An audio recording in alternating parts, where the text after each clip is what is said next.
First, they complain that too many men are creepy and won't leave them alone, and now they complain that men are leaving them alone and they don't know why. Women, the rights of men, the benefits of women, and the accountability of children. You can't make this up. There's no end to a woman's confusion. If she asks you for directions on the road, what happens next is hilarious. You tell her to go right at the next turn, she'll say yes, I got it. Next thing you see, she'll turn left and get lost in the traffic. You meet her next and she'll be fuming at you for giving her the wrong directions. And no matter what you say, she'll believe that you were wrong and she was right. There is also no end to a woman's disrespect towards men. And the weird thing is, after all that disrespect, betrayal, and disloyalty, they expect men to just sweep it under the rug and forget about it, just because they say so. If there was ever a course on entitlement in college or a university, the girls in that class would all get A grades. There are two reasons women don't like men having their own woman-free fun. Men spend resources on their fun, so any fun not related to women is a threat. And then, having the attention and approval of men is safety and security for women. Women don't need a man if they have several men who will respond to their cries. If men as a whole lower women as a source of enjoyment, men as a whole will ignore those cries for proxy safety. Women would be a great investment if you could buy them for what they're worth and sell them for what they think they're worth. A man will always lose money chasing women, but never lose women chasing money. That's a fact you can't deny now, can you? What continues to amaze me is how many women seem to be oblivious to the fact that most of them offer nothing but intimacy. If there were an event or activity that had zero possibility of meeting a woman for a date or a hookup, no matter how many women were there, how many men would prefer it all male? Probably most, because it'd go more smoothly. I came across some interesting data while checking what I heard on another channel. In states and countries with marriage equality, you can have two men, a man and a woman, or two women. Guess which of the three has the lowest divorce rate and the lowest domestic violence rate? That's right, the men. And the divorce rate is not just lower. It's under half that of two women. Explain to me again how men are the problem. I'll wait.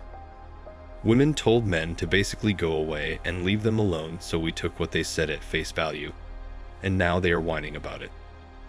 They have only nothing to offer, and that is not worth the effort for men. They think that they have a good paying job and own their own homes and cars, which means that men will want to accept these women because that is what they look for in a man, where that is not what men are looking for. Men look for peace, good company, and an honest woman who hasn't been around the block in every guy's bedroom. Why do women emancipate themselves from men and seek relationships with men? Do you not see your contradictions? It is like slaves who free themselves from their masters and want to be in relationships with their masters, or children who emancipate themselves from their parents, still expect their parents to provide and protect them.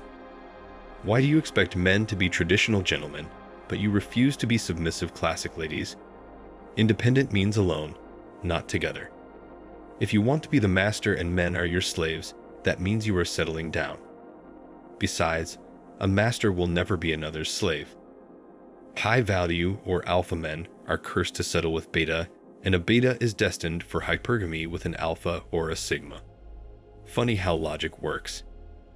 Regardless of how much money women make, they need to have a more realistic idea of their worth in the world. They don't share it with guys. Men are ignorant. We share our pot of gold with women who do not consistently share their pot of wealth with men. They anticipate meeting someone who is more fortunate and, of course, checks off all these boxes and shares his gold for the rest of her life. If you ask why are more and more men choosing to ignore women, it's because they're the biggest vice, and it's because women literally have been asking men to take a hike all these years. Known more men whose lives were ruined by a woman or women than those other three combined. Lay off pursuing women and focus on your career, building up your net worth, improving your mind and body, and supporting charitable activities you believe in. I'd assure you those will be far more fulfilling and profitable than the pursuit of getting laid.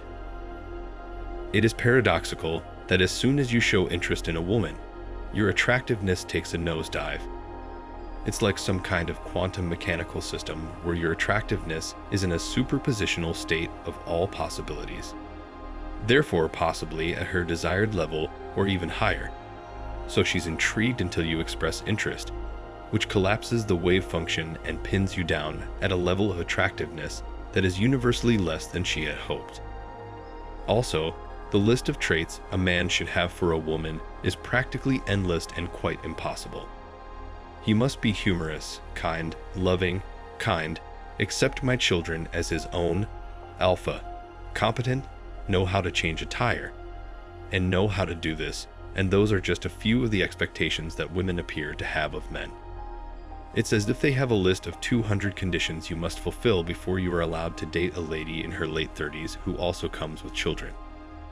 Pretty soon, it'll be a felony to ignore a woman if she finds you attractive, and a felony to approach a woman if you're unattractive. I too have noticed how hostile women get when a man does something that doesn't involve boosting their ego. And these are the same women who for years have been telling us to leave them alone, to stop approaching women we don't know. It's not a stretch to assume that some genuinely meant that. However, it is also just as rational to conclude that a lot of them don't know what that means, what it would look like once it finally happened. They didn't know that men finally leaving them alone didn't only mean that no one would be around to harass them. It also meant that no one would be around to put them on a pedestal. One of the greatest problems is Instagram and social networks where women receive a lot of fictional attention from others. If you receive thousands of likes, it's just like cheating in real life. You feel you are too important and wanted. And this has also an impact on your close relations to underestimate the people around you as less important. And women are not to blame actually for that. The real root of this problem is caused by men who are addicted to watching all those girl pictures and liking them all the time. The truth is that the typical attractive modern woman of today is out of reach anyway. In every movie you see, regardless of how recent or how old it is, the lead character is either the most attractive woman or the most attractive man who is incapable of wrongdoing and who works to uphold justice in society. The evil men and villains are always aged, gorgeous, scared people who look awful. It should therefore come as no surprise that neither men nor women would want to consider hiring attractive women, because if a woman made a false complaint against a man, everyone would assume that she was telling the truth. Everyone can see a guy trying to flirt with a beautiful woman since, after all, that is how it has always been. Feminists today think about 1% of men who wronged women in the past and use that to treat every man or the other 99% in the same way, basing their whole lives and the feminist ideology on it, which is a completely illogical thing to do. And this is why modern women today have incredibly high body counts, because they've equated that with being independent and free, and with getting back at those 1% of men who actually did oppress women. This is why I feel that modern feminism has lied to women in general. Modern feminism has robbed women of their meaning and purpose, and given them a new purpose that is only making women more and more miserable. You only have to go and see the women around your society or online today to know what I mean. Women are miserable because of feminism. They think they're part of some positive movement that liberates them of their worries when in fact, it only steals their value from them. I've seen countless videos online where women are crying because they've slept with so many men. They just don't know what to do with their lives. I've said this many times before, and I'll say this again and again. Men were meant to provide and protect and spread their seed in order to build and populate. Women were meant to care for and nurture, provide warmth, and raise children with their men. Both had their own qualities and reasons.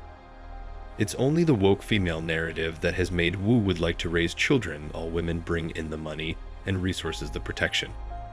Women believe that they're lesser beings if they're not doing everything a man can do. You don't see men crying about how they don't have the ability to give birth. You don't see men saying they don't have it in them to nurture their families like women do. The more aligned a man is with his masculinity, the more successful he's going to be. He's not going to be able to attain that if suddenly decides because of popular culture that he'd rather be a woman. Similarly, the more aligned a woman is with her feminine side, the more successful she is. But for some godforsaken reason, women today are groomed to discredit men and basically tell them to go away. And when men do that, women have all the more reason to whine, which they do, because they realize they really can't live their lives without someone to constantly manipulate into doing things their way. Thanks for watching Man Reacts. Show us your love and support by liking this video, sharing it with your friends, and subscribing to the channel. And let us know your thoughts on this in the comments. We're always up for a healthy debate and discussion.